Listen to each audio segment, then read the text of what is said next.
Hello, Idaho, and welcome back once again to our virtual STEM Matters week of celebration. It is time now for another very exciting industry check-in. And here to tell us a little bit more about Schweitzer Engineering Laboratories is the Associate Program Manager for K-12 Education Outreach for the lab, John Casselman. John, how are you today?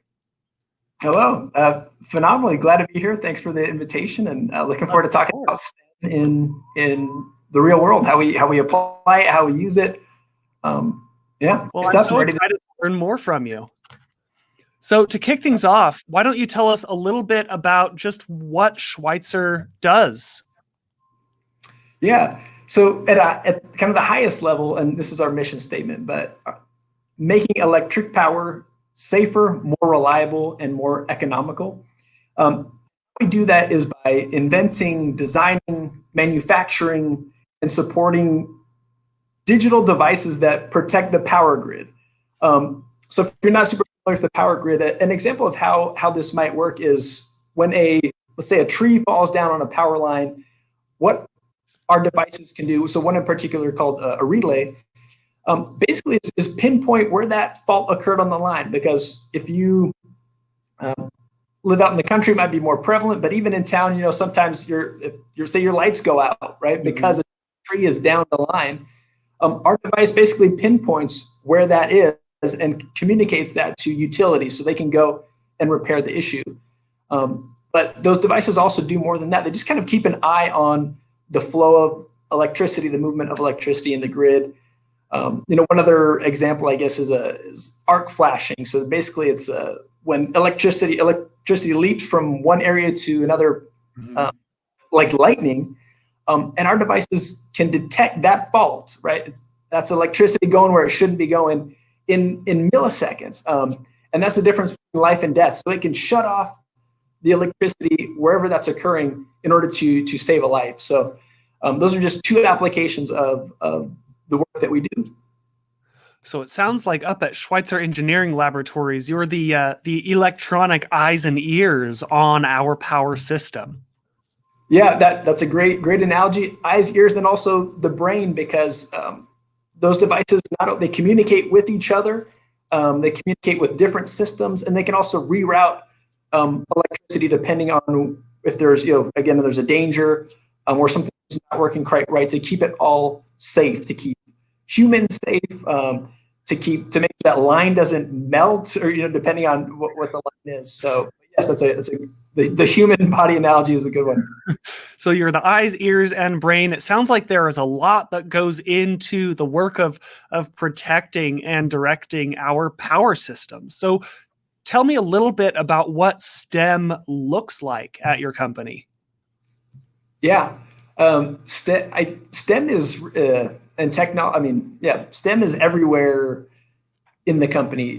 What those relays that we build, when Dr. Edmund O. Schweitzer III, who's our president, chief technology officer, and the founder of the company, he invented this digital relay. This was the first time that we had we as humans had seen the merging of this relay technology, which is previously electromechanical and digital. So basically the first of its kind. Since then, we've been staying at the cutting edge. So we're always improving. So just like from that mission statement, there's that implication, right? When we say safer, more reliable, more economical, that implies we're always improving. And that's the case. We're always pushing the technology, and it's always in service of our customers, right? We're making it that much faster, that much safer. Right. But to come back to kind of more practical examples, we use technology. We use robots, for example, to scan parts, kind of pick up a little arm, pick up the part, look at it, set it back down. If it's not good, set it somewhere else. We wave solder machines so solder, if you're not familiar, for the folks who might be watching, is basically like metal glue that connects. Right, like different welded on kind of. Yeah, exactly, and allows electricity to flow from these component to component on these circuit boards that are within our relays.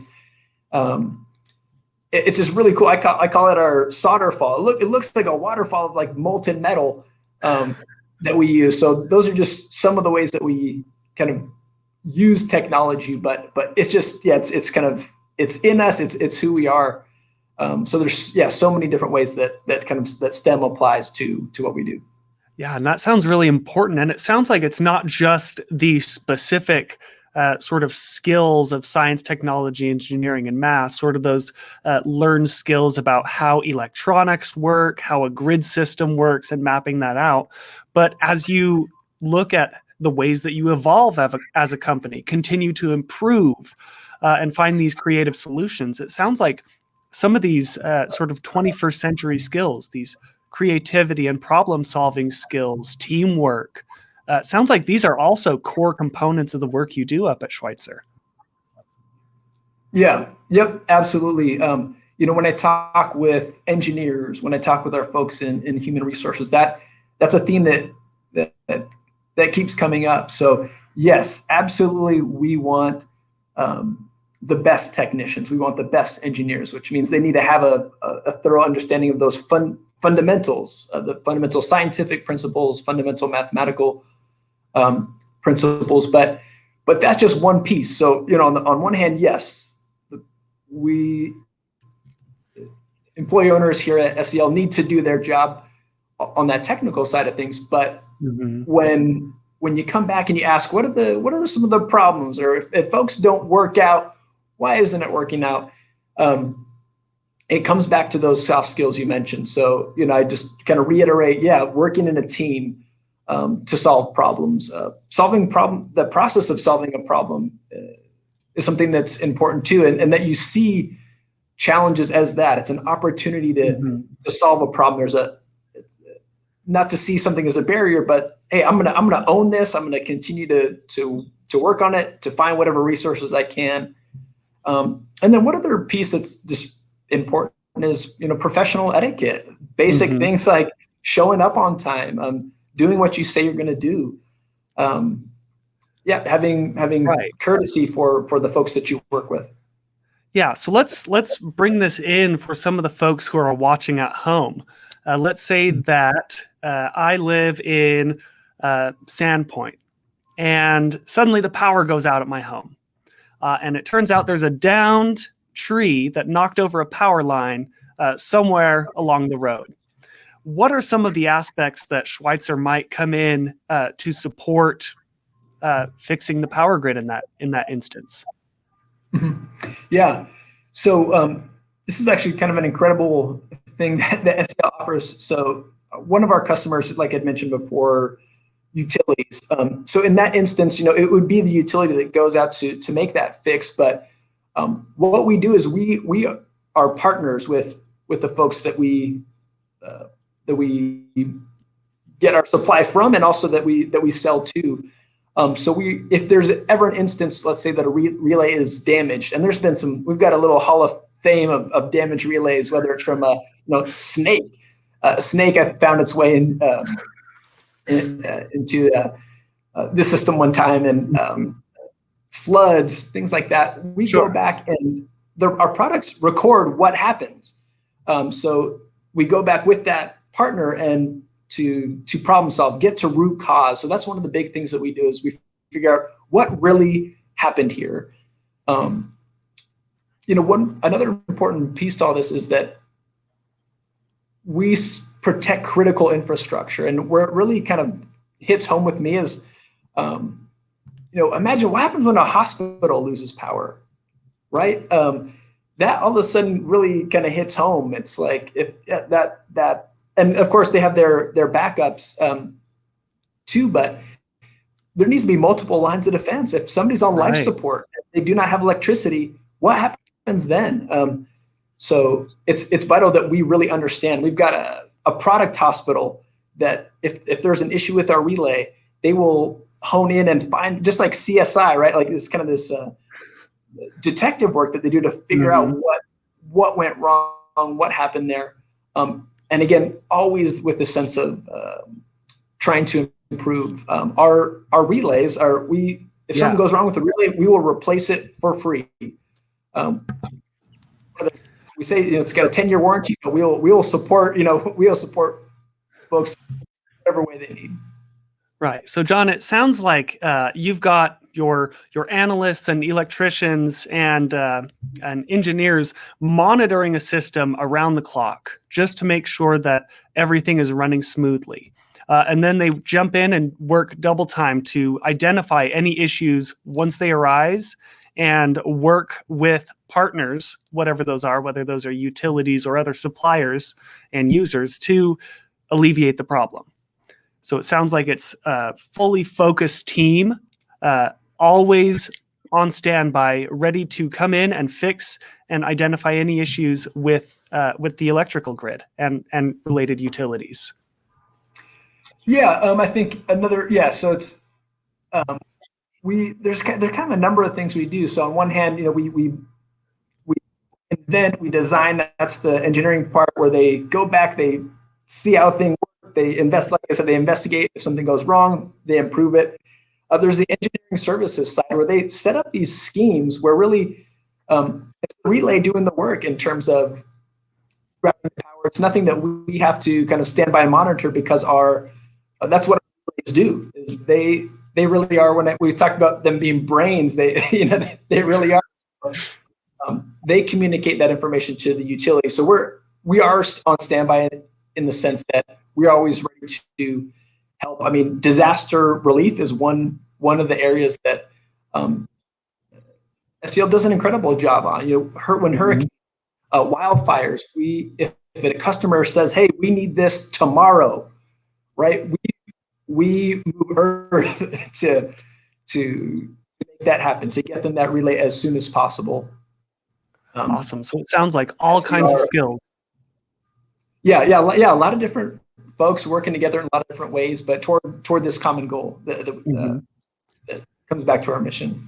Yeah. So in looking for people to fill these roles, I'd imagine that there are some pretty robust procedures that you have to find the best members for your team. What are some of the challenges that you face up at Schweitzer in finding a qualified workforce? Yeah, that's a great question.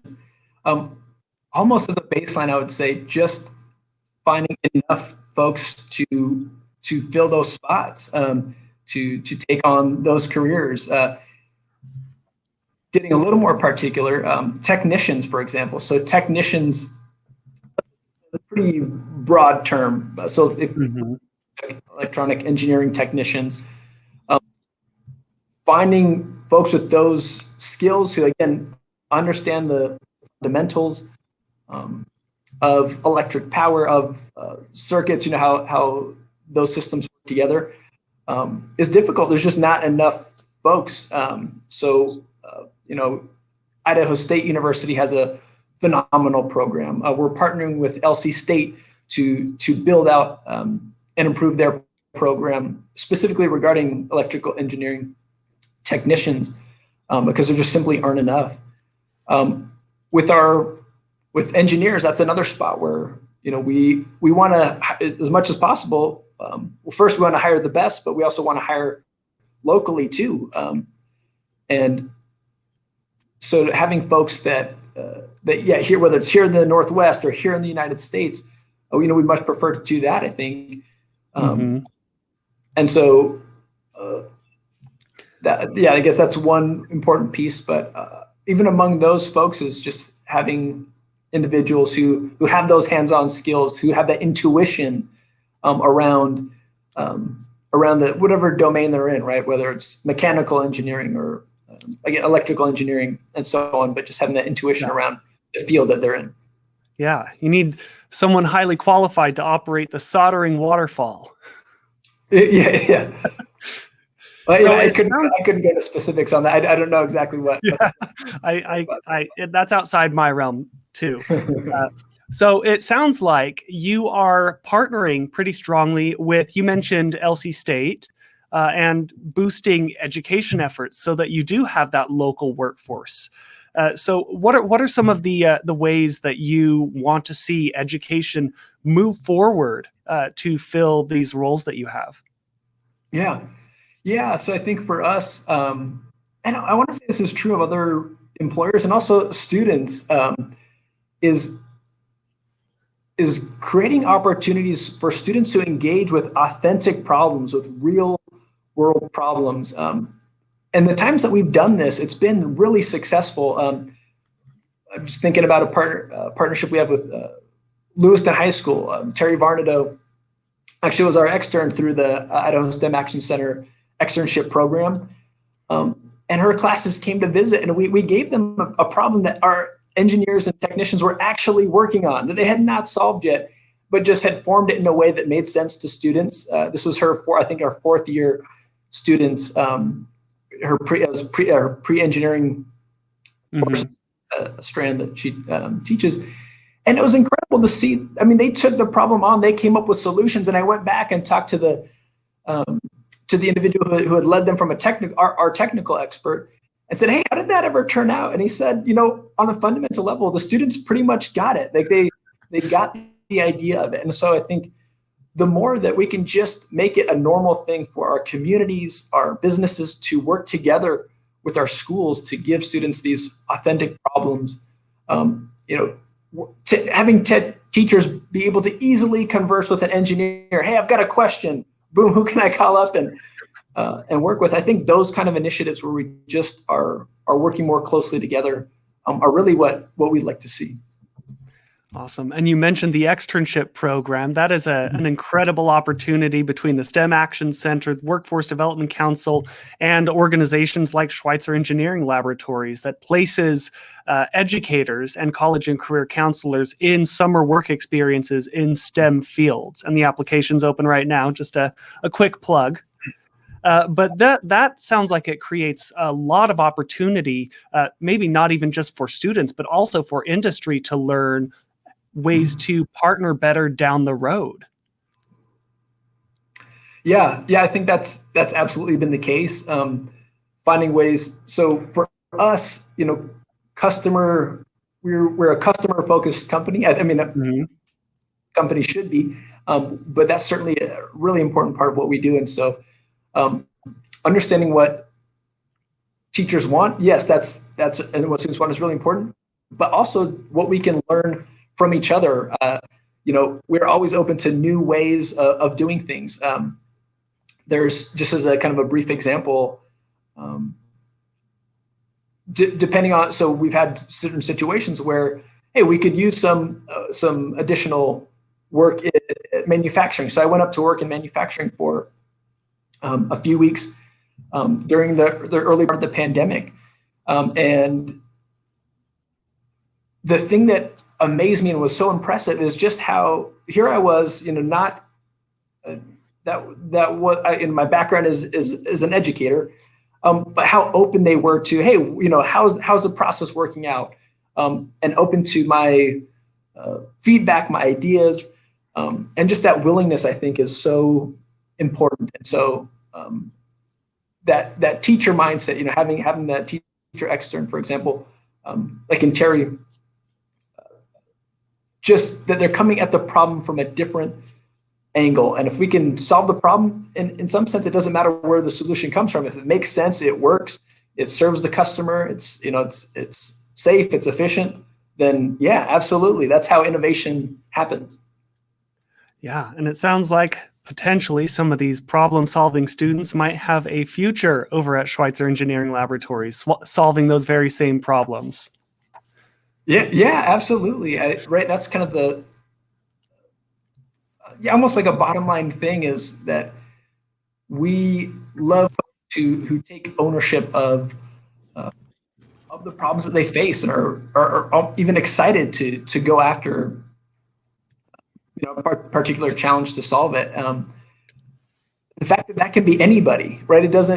It's not, hey, pass it on to the next person up. Do not pass on my problem to the engineer. It's solve it right here, right now. Whether that's a carpet that's out of order, if there's garbage on the floor, everybody's expected. Hey, this is a space that we all own together, and right. We're a team. Yeah, right. We're a team. We we're all working to that same goal. We all have that shared expectation that, hey, if there's a problem in front of you, solve it. Don't go get somebody else to solve it for you. You try and solve the problem. Awesome. Well, John, how can folks find out more about Schweitzer Engineering Laboratories and maybe look at a future working with you? Yeah. So you can, I guess the first place I'd point you to is selinc.com. That's our website. We've got the about tabs and pages where you can explore the company in a little more detail. When you first arrive, it's definitely more technically focused, but we've got some great stories on there. And we've got our community outreach page and our K-12 outreach page as well for educators who are interested. We also have our Schweitzer Drive podcast that you can get on, I believe it's on any of the wherever you get your podcasts. Yeah, exactly. That does a really great job of communicating some of the complicated things that we do to everyday folks. Very listenable. I recommend that. And then, I guess those would probably be the two best spots to get in touch. My information's on there on our 12 outreach sub page. So please do feel free to reach out. Awesome. Well, I will add that podcast to my listening queue. John, is there anything that you want folks at home to know before we wrap up? Yeah, I think maybe a final thought would be that the next great inventor, the next great engineer could come from anywhere, could be anybody.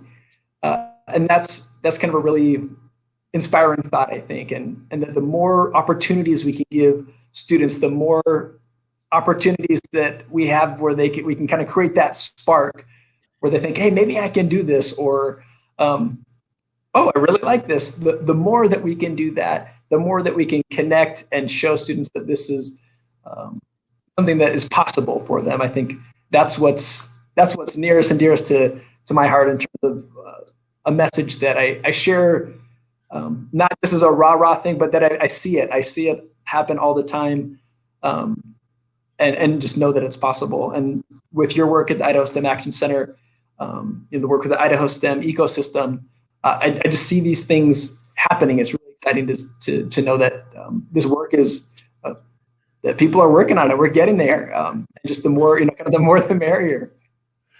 Near and dear to your heart and mine. John, I look forward to partnering with you through our ecosystem, through our other initiatives to continue to build more partnerships between business, education, and other stakeholders so that we can foster our Idaho-grown talent in the future. John, thank you so much for joining us today, and happy Friday. You bet. Hey, Crispin, thank you so much for your time. And you need to let me know where you get those hats. I don't know if that's online or you've got a spot in Boise, but no, thank you so much for your time, and happy Friday to you too. I'll bring you one when I come up to check out the soldering waterfall. Hey, awesome. That's great. Thank you, John. That was John Casselman, the Associate Program Manager for K-12 Education up at Schweitzer Engineering Laboratories. Thank you all for joining us for another Industry STEM check-in for our STEM Matters virtual week of celebration.